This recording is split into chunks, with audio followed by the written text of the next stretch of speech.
Some stories begin with a choice. This one begins with a storm. The kind that rolls across the Wyoming flatlands like a freight train you cannot outrun. The kind that bends the tall grass sideways and turns the sky the color of a bruise. The kind that arrives without apology and leaves the world looking different than it did before. Caleb Merritt was standing on the porch of the ranch house when the truck came down the access road. He was 34 years old, 6 feet of sun-darkened muscle and careful silence, and he had not been expecting anyone. He had not been expecting anyone for a long time. The truck was old, a faded blue Ford with a cracked passenger mirror and Wyoming plates dusty enough to suggest serious distance traveled. It stopped in the gravel yard and sat for a moment, engine idling as if the driver was reconsidering the decision to arrive. Then the door opened. The man who stepped out was not what Caleb had imagined when he had posted the ranch hand listing on the county board 3 weeks ago. He had imagined someone older, weathered, someone who would show up with permanent work boots and no conversation, someone who would do the job and keep his distance. The man in the yard was perhaps 28, dark hair pushed back from his forehead by the rising wind, brown eyes that caught the pre-storm light and held it. He was lean but not slight, the kind of lean that suggested physical work rather than absence of it. He was wearing a gray shirt with the sleeves rolled to the elbow and boots that were worn but quality. He was carrying a single duffel bag. He looked up at Caleb on the porch and something passed across his face that Caleb could not immediately name. Recognition without familiarity. The expression of a person arriving somewhere they did not expect to feel at first sight like they had been before. "Caleb Merritt," the man called across the yard. The wind was picking up behind him, pushing the first dark clouds over the ridge. "That's me," Caleb said. "Eli Santos?" He crossed the yard with a direct walk, no hesitation, hand extended. "I called about the position you said to come by." Caleb shook the hand, firm grip, calloused palm. This man had worked before, whatever else he was, he had worked. "I said come by Tuesday," Caleb said. Eli Santos looked at him steadily. "It's Tuesday." Caleb looked out at the darkening sky. He had lost track of the days again. He did so frequently, alone on the land, the weeks blurring into a rhythm of chores and quiet that required no calendar. "Come inside," Caleb said, "before it hits." The Merritt Ranch had been in the family for 3 generations. Caleb's grandfather had built the house with his own hands. His father had expanded it, added the barn, run cattle until the land felt alive with purpose. Caleb had inherited it at 27 when his parents died in a car accident on Route 26, and he had spent the 7 years since keeping it running through a combination of stubbornness, physical labor, and the kind of grief that does not announce itself but rather settles into a person the way cold settles into old wood. Permanent structural. He had had help over the years. Ranch hands who came and went with the seasons. A neighbor named Margaret who brought food sometimes and asked no questions. A border collie named Birch who had died the previous winter and whose absence was, somehow, larger than his presence had been. He had not had a guest in the house in over a year. He noticed this as he set a cup of coffee in front of Eli Santos at the kitchen table. The noticing had a quality to it, like becoming aware of a sound only after it stops. The silence of this house with another person in it was suddenly audible. Eli wrapped both hands around the mug and looked around the kitchen with an attention that was not intrusive. He observed. He was the kind of person, Caleb realized, who gathered information through looking rather than asking. "What happened to the last hand?" Eli asked. "Moved to Cheyenne, better wages at the processing plant." Eli nodded. "What does the position involve?" Caleb listed it: fence maintenance across 400 acres, cattle management, water system monitoring, basic equipment repair, seasonal help during branding and weaning, room and board in the bunkhouse, which was a generous term for the small structure behind the barn that had a bed, a wood stove, and a bathroom with erratic hot water. Eli listened without interrupting, another quality Caleb noticed and filed. "I can do all of that," Eli said when Caleb finished. "Where did you work before?" A slight pause, not long enough to be suspicious, just long enough to be honest. "A quarter-horse operation in New Mexico, before that a cattle ranch in Colorado. I grew up on a working ranch in Texas, my family's place." "Why'd you leave Texas?" The brown eyes met his across the table, direct, calm, carrying something behind them that Caleb recognized because he carried something similar himself. "Family's complicated," Eli said, simply, without invitation for further inquiry. Caleb understood that. He did not push. Outside, the storm arrived. Rain hit the windows like a thrown handful of gravel, then steadied into a continuous drumming. Lightning walked across the ridge and thunder followed it, close and low. "You can start tomorrow," Caleb said. "Tonight you can sleep in the bunkhouse." Something shifted in Eli's expression, subtle, the careful release of something held. "Thank you," he said, and it carried more weight than the words required, which told Caleb that finding this place, this job, this temporary landing point had perhaps been less certain than Eli had made it appear. The first week established a rhythm. Eli Santos worked with a focus and a physical competence that Caleb found immediately impossible to ignore. He rose before dawn. He was in the barn before Caleb reached it each morning, which required explanation because Caleb rose at 5 and had never in 7 years been beat to the barn. He worked through heat and wind without complaint. He asked questions when he needed information and did not ask them when he did not, which was the most valuable quality a ranch hand could possess. He was also, Caleb noticed with a regularity that began to disturb him, extraordinarily present in his physical reality. This was a specific kind of noticing that Caleb had spent years training himself not to engage in. He was 34 years old and he had known what he was since he was 17. He had also known, growing up in a small Wyoming county where his father's name meant something and whose opinions he had not been prepared to risk, that what he was needed to stay interior, private, locked behind the same careful silence that governed everything else about him. He had kept it locked for 17 years. But Eli Santos, working shirtless in the July heat on a section of fence line at the east pasture, his back a geography of muscle and effort and one faded scar that ran from his right shoulder toward his spine in a way that suggested a story Caleb wanted and was afraid to ask for, Eli Santos made the lock feel less certain than it had in years. This was inconvenient. This was also, in a way, Caleb was too careful to let himself examine directly, the first thing in a long time that had made him feel genuinely awake. It was the end of the second week when the bunkhouse water heater failed. Caleb discovered it at 9 in the evening when Eli knocked on the back door of the ranch house with wet hair, a towel around his neck, and the particular expression of someone who had just discovered that cold showers in Wyoming in July are less refreshing than advertised. "Heater's out," Eli said. "I know, I've been meaning to fix it." Caleb had been meaning to fix it for 3 months. He had not fixed it because it had not mattered when no one was using the bunkhouse. He stepped back from the door. "You can use the shower in the house." Eli hesitated at the threshold, a brief consideration of something, then he stepped inside. The ranch house at 9 in the evening was lit warmly, the kitchen smelling of the coffee Caleb had made after dinner, the sound of the wind outside a consistent low note under everything. Eli moved through the back hallway toward the bathroom that Caleb directed him to, and Caleb went back to the kitchen and stood at the counter and looked at the wall and tried to remember what he had been doing before the knock at the door. He could not remember. He stood at the counter for the 14 minutes that Eli was in the shower, and then Eli came back through the kitchen with his hair damp and his expression relaxed in a way that the bunkhouse, apparently, did not produce. He stopped in the kitchen doorway. "I can fix the water heater," he said. "I've done it before, I'd need a part." "I'll order it," Caleb said. A pause. Both of them in the warm kitchen with the wind outside. "You eat alone every night?" Eli asked. It was not aggressive, it was genuinely curious. "Yes," Caleb said. Eli looked at him for a moment, then he said, "I make good enchiladas if you have the ingredients." Caleb looked at him. He almost said no. The no was the trained response, the protective response, the response of someone who had spent 7 years making his life as small and as safe as possible. Instead he said, "I might have what you need." And that later was the moment Caleb would identify as the beginning of everything. He had not invited anyone into this house, into this kitchen, into the ordinary warmth of an evening meal, in longer than he could honestly calculate. And standing there watching Eli Santos move through his kitchen like he had always known where things were, something inside Caleb Merritt, something that had been locked for 17 years, turned over in the dark like a key finding a tumbler it had always been cut for. The enchiladas were extraordinary. This was the first surprise. The second was how naturally the evening unfolded.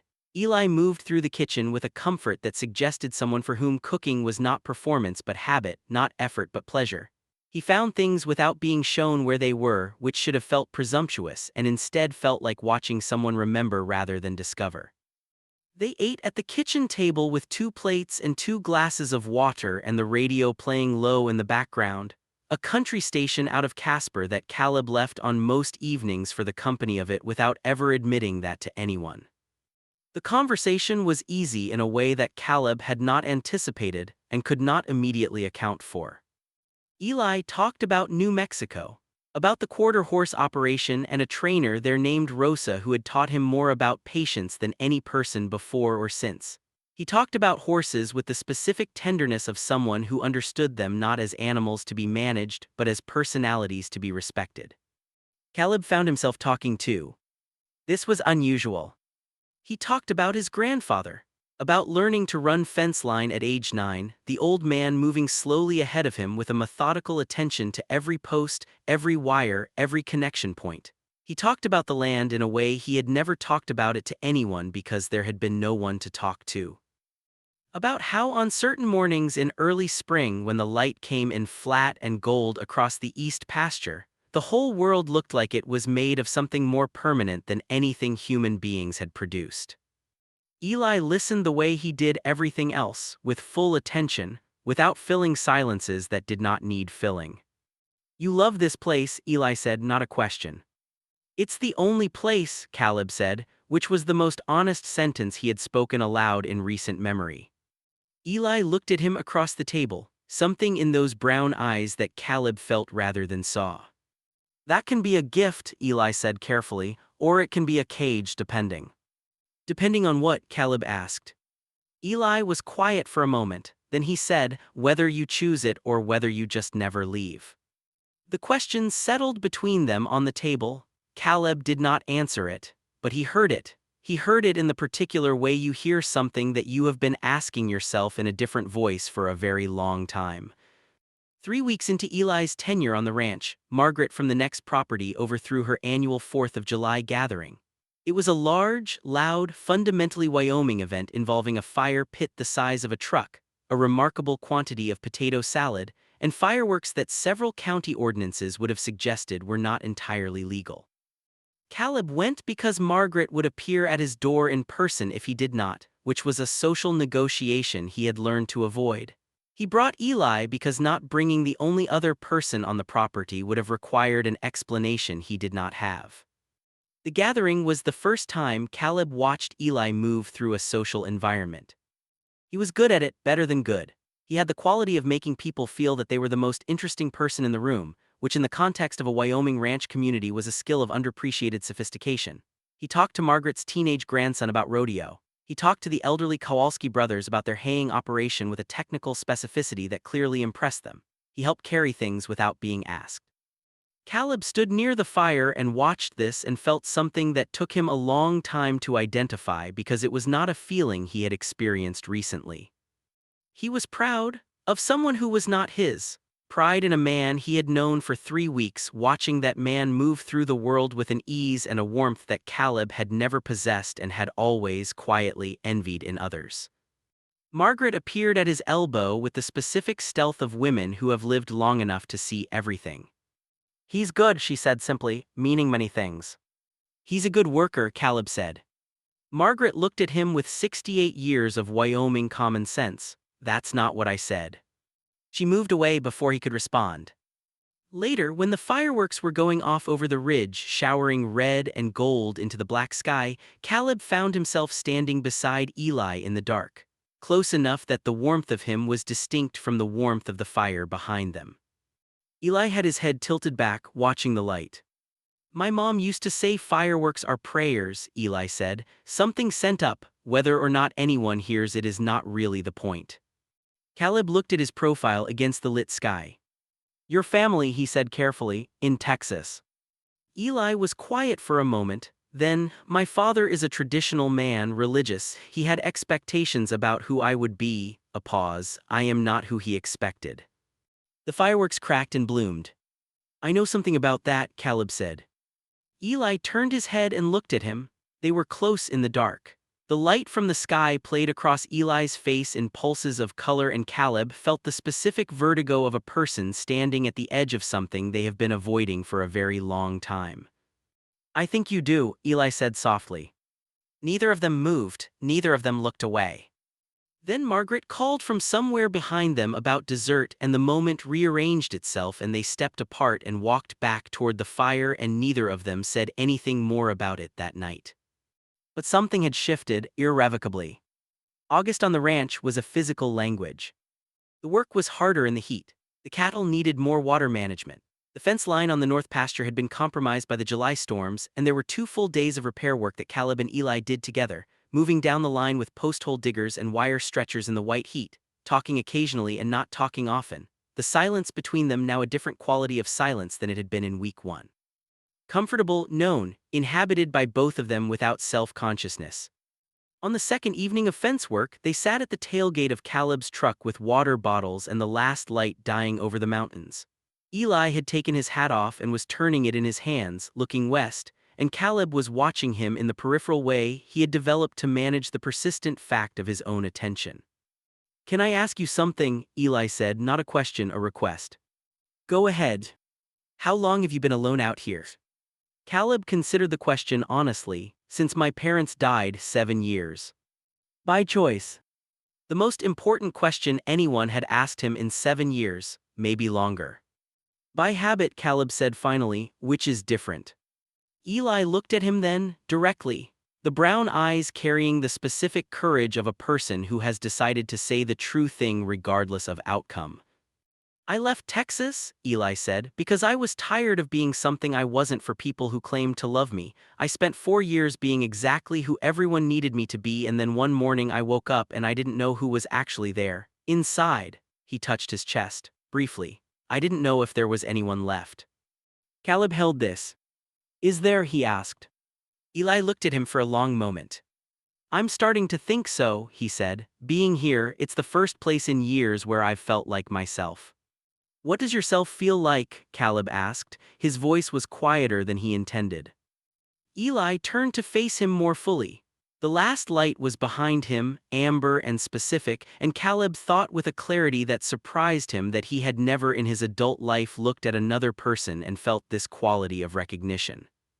This sense of seeing someone who was somehow the inside of a feeling he had always had but never had a name for. "Like this," Eli said simply. The word landed in the space between them. Caleb felt the lock that had been in place for 17 years turn all the way over. He did not touch him, not yet. They were both men who had learned to be careful, who had learned that the space between feeling something and doing something about it needed to be navigated with honesty rather than impulse. "I don't know how to do this," Caleb said, the most vulnerable sentence he had constructed in adult memory. "Neither do I," Eli said, "not here, not like this," a small and honest smile, "but I know I don't want to leave." Caleb looked out at the mountains turning dark against the sky. "Don't," he said. One word, the whole of what he meant carried in it. Eli nodded once, like a promise made without ceremony, like the most serious kind. They drove back to the ranch in the gathering dark, and the silence between them had changed in a way that both of them felt and neither of them yet knew what to do with. But something had been said, something true and irreversible. And Caleb Merritt, who had spent 7 years making his life as small as possible against the risk of being known, found himself in the dark cab of his truck going home, not afraid. For the first time in 17 years, not afraid. Some realizations take a night to settle into the body. Caleb woke before 5 the next morning with the particular clarity of someone who has slept deeply because something that was heavy has been put down. He lay still for a moment in the gray pre-dawn, listening to the ranch, the distant low of cattle, the creak of the house, the wind that was always present in Wyoming in August, and felt something he was careful slowly to identify correctly. Not happiness, not yet. Something earlier than happiness, the precondition for it. The sense that the direction he was moving in was the right one. He was in the barn before Eli arrived, which restored his personal record and made him, privately, unreasonably pleased with himself. Eli came in at 5:15 with 2 cups of coffee from the bunkhouse's small electric kettle and handed one to Caleb without comment. Their fingers did not touch in the exchange, but the deliberateness of the distance between them was itself a kind of contact. A mutual awareness that was different from what it had been a week ago. different from what it had been yesterday. They worked the morning in their established rhythm, but the rhythm now had something additional moving through it, a current beneath the surface, an energy that was not tension exactly, not discomfort, but rather the particular heightened quality of two people who know something about each other that they did not know before and are learning together what to do with it. At noon they sat in the shade of the barn with sandwiches and Eli said, "Tell me something you've never told anyone." Caleb looked at him. "That's a significant ask," he said. "You told me last night you don't know how to do this, neither do I, but I figure the way you learn is you practice." Eli looked at him steadily. "So, tell me something." Caleb ate his sandwich and thought about it. "When my father was dying," he said finally, "he asked me if I was happy, and I told him yes, and he believed me, and he died believing it." He looked at the ground. "I've never told anyone that I lied to him." Silence. "Were you happy?" Eli asked. "No. Are you now?" Caleb looked at him, getting there. Eli held his gaze, then he said, "When I drove down your access road 2 weeks ago and I saw you on the porch, you want to know what I thought?" "Tell me." "I thought that man is carrying something so heavy and has been carrying it so long that he doesn't know anymore that it's heavy." A pause. "I know that feeling from the inside." Caleb absorbed this. "And now?" he asked. Eli tilted his head slightly, a small smile that was not small at all in what it carried. "I think you put something down," Eli said, "last night at the truck." "I think so too," Caleb said. It was 3 days after the tailgate conversation when it happened. They were moving a section of cattle from the east pasture to the north pasture, a job that required both of them on horseback, working the edges of the herd with the particular focused communication that moving cattle demands. It was skilled work that left little space for anything but the immediate task, and Caleb was grateful for it, for something that demanded his full attention.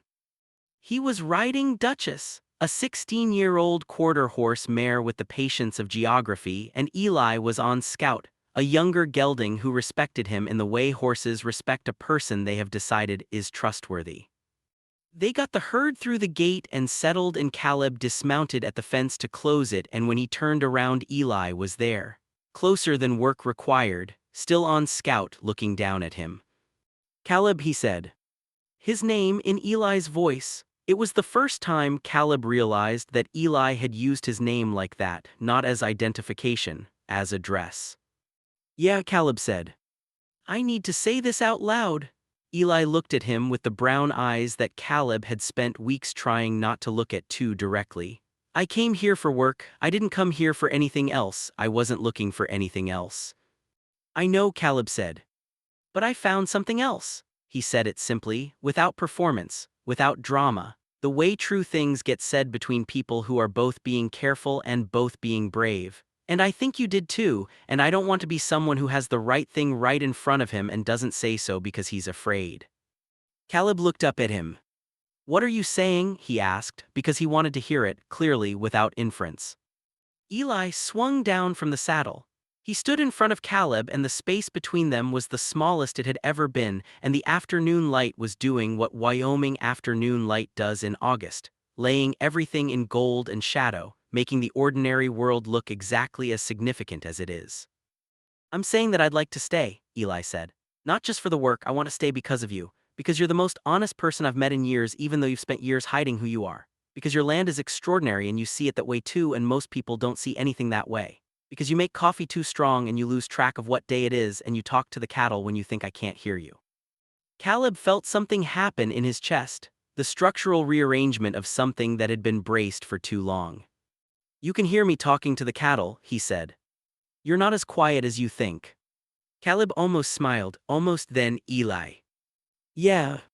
I've spent 17 years not being who I am in this county, on this land, in this house." He stopped. He found the words the way you find fence posts in fog, one at a time, slowly, by feel. "And I am genuinely terrified of this, of you, of what this means in terms of everything I've built my life around being." Eli looked at him without flinching. "I know," he said. "And I'm telling you that anyway." "I know that too."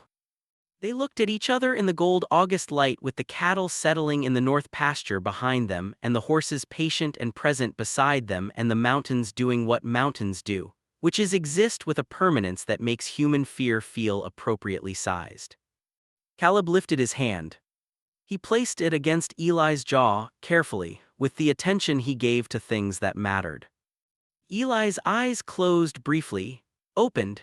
He turned his face slightly into the touch, the smallest involuntary movement, and it was the most unguarded thing Caleb had ever seen a person do. "Hi," Eli said softly. "Hi," Caleb said.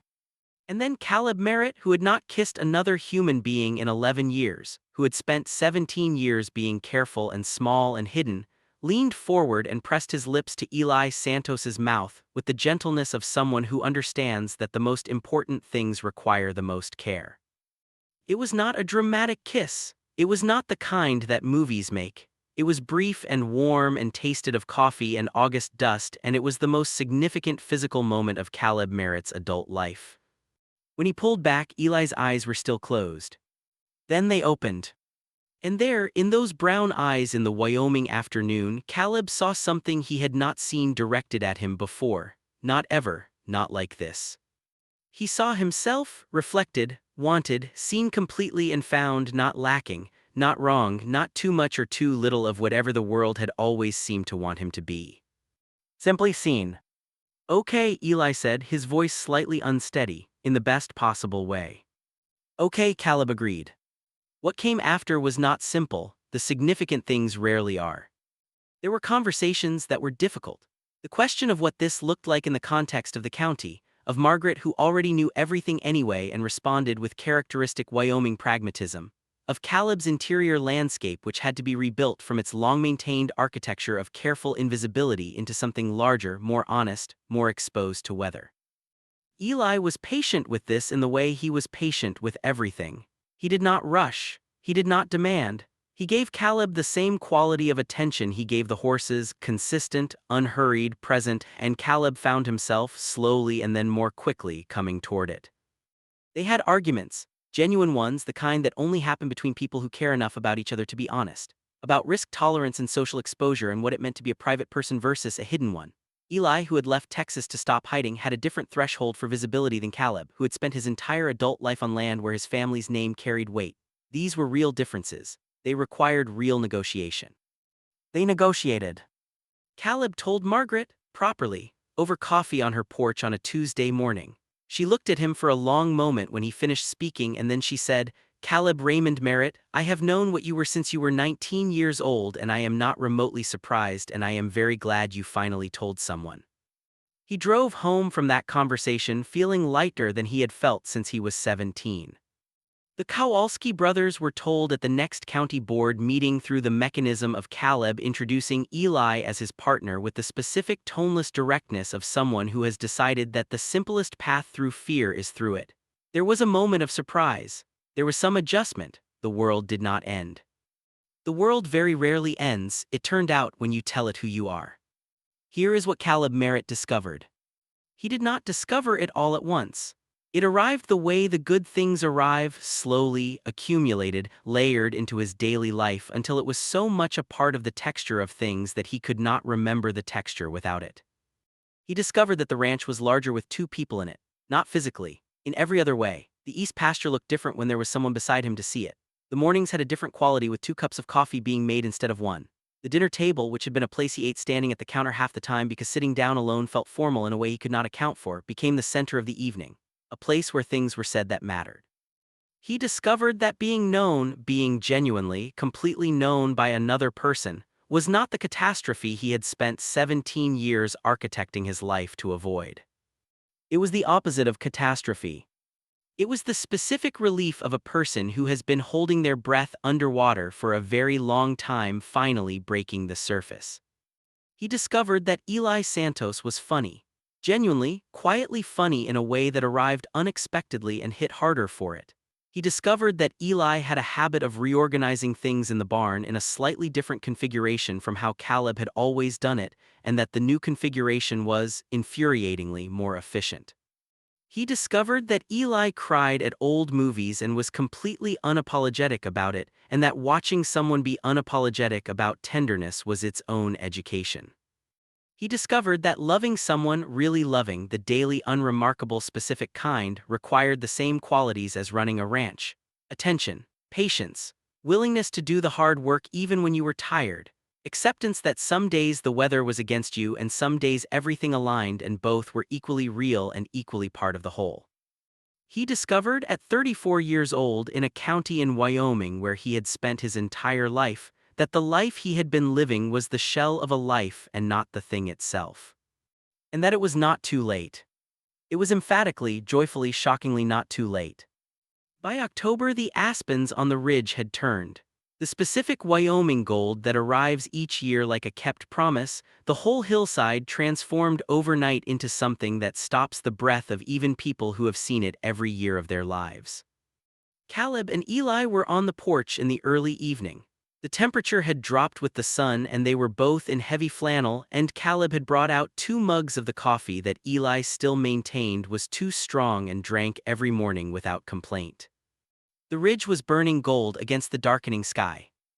Eli had his shoulder against Caleb's, solid, present, the comfortable weight of someone who has decided to stay and has started the process of becoming permanent. "I need to tell you something," Eli said. Caleb waited.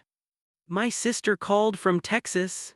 Eli looked at the ridge. "She told my father about me about this." A pause. He didn't take it well at first. Caleb turned to look at him. "At first," he said carefully. "He called me this morning." Eli's voice was steady but carrying something. "He said," a stop. He gathered himself. "He said he didn't understand, but that I was his son and he loved me and he wanted to know if I was happy." Caleb was very still. "What did you tell him?" Eli turned his head and looked at him with brown eyes that were bright with something he was managing to hold with dignity. "I told him yes," Eli said, "and I didn't lie." Caleb looked at him for a long moment. Then he reached over and took Eli's hand where it rested on his knee and held it with both of his, the way you hold something you are aware is precious, with attention and intention both. He thought of his father, of the question asked at the end, of the answer given to protect the asker that had cost the giver more than he had ever calculated. He thought of the difference between the lie he had told then and the truth that existed now. "I'm glad," Caleb said. His voice was rough, honest. Eli turned his hand over and laced his fingers through Caleb's, and they sat on the porch of the Merritt Ranch with the aspens burning gold on the ridge and the cattle settled in the pasture, and the stars beginning to appear one at a time in the darkening east. And the silence between them was the fullest kind of silence, the kind that is not empty but completely inhabited, the kind that 2 people make together when they have stopped pretending to be less than they are. Here is what the rancher discovered.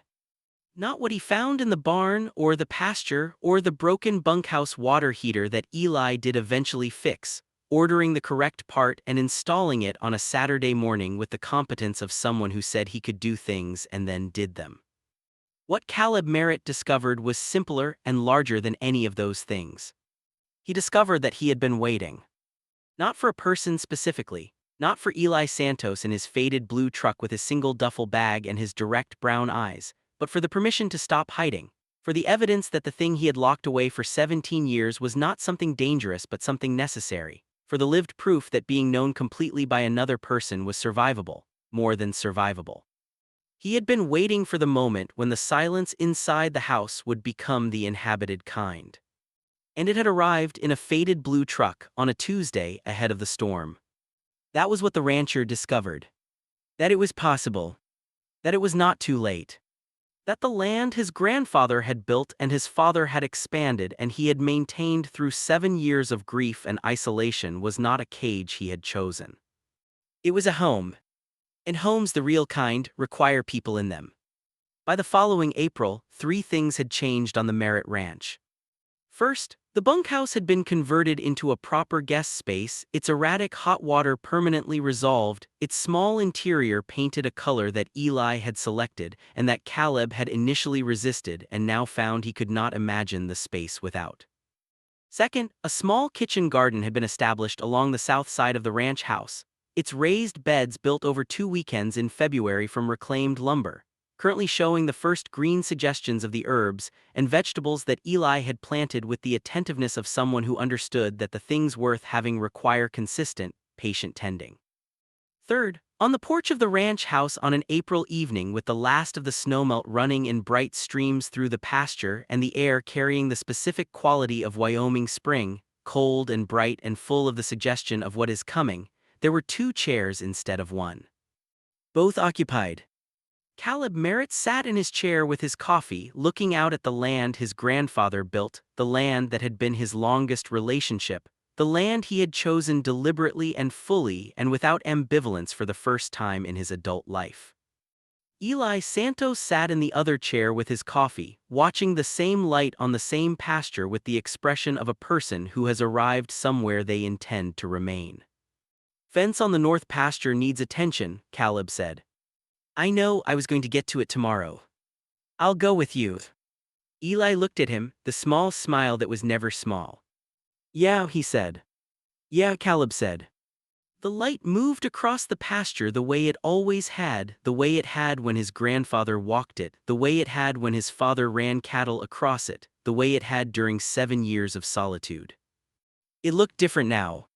Everything looked different now. And somewhere in that difference, in that specific quality of ordinary evening light seen through eyes that had finally stopped looking away from what they wanted, Caleb Merritt felt the thing he had told his father he felt all those years ago. For the first time. True.